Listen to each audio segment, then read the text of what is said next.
আমাৰ এই নাৰ্সাৰীৰ পৰা যি পুলি বনোৱা হৈছিল এবাৰ সেই পুলিৰ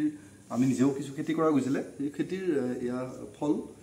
আমি বহুত বেছি কৰা নাছিলোঁ 2 জোপা বা 3 জোপা আমি স্যাম্পল হিচাপত কৰিছিলোঁ আৰু এবাৰ আমি খেতিটো অৰ্গেনিক হিচাপত কৰিছিলোঁ কোনো কেমিক্যাল দিয়া হোৱা নাছিলে এতিয়া প্ৰশ্ন হ'ল আমি কেমিক্যাল নিদিয়াকে আমাৰ খেতিটো আসলে সম্ভৱ হয় না নহয় হেতু এটা প্ৰশ্ন যদি কেমিক্যাল আমি নিদিয়াকে খেতি কৰিব পাৰো আমাৰ কাৰণে বহুত ভাল আমাৰ কিছু বেমাৰ আজাৰ বা বিভিন্ন কথাৰ কাৰণে অৰ্গেনিক খেতিটো আজিকালি সমগ্ৰ বিশ্বই আকোৱালি লৈছে গতিকে আমি চেষ্টা কৰো আৰু ইয়াতে আমি কি কম্পোজ দিছিলো অকমান জনাবলৈ বিচাৰিছো ইয়াতে আমি প্ৰথমতে যেতিয়া মাটি প্ৰস্তুত কৰিছিলো আমি 2 ফুট মানৰ এটি গাঁত খান্দি লৈ সেই গাঁতত আমি পচন সাৰ দিছিলো পচন সাৰৰ ভিতৰত আছিল গোবৰ মূলত আমি গোবৰ বেছিকে ব্যৱহাৰ কৰো খেতিত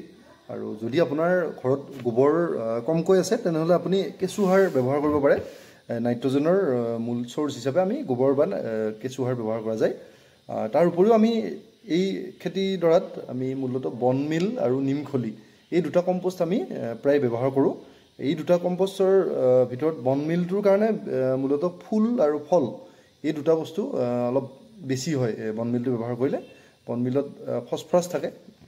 হাড়ৰ গুৰি এই কাৰণে বন মিল বুলি কোৱা যায় এই হাড়ৰ গুৰিত ফসফৰাছটো বেছি থকাৰ কাৰণে তাৰ ফলৰ সাইজটো ভাল হয়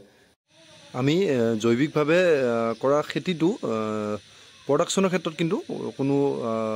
কম হোৱা দেখা পোৱা নাই কিন্তু তাৰ লগতে অৰ্গেনিক বা জৈৱিকভাৱে কৰিলে আমাৰ লাভ কি হয় আৰু কেমিক্যাল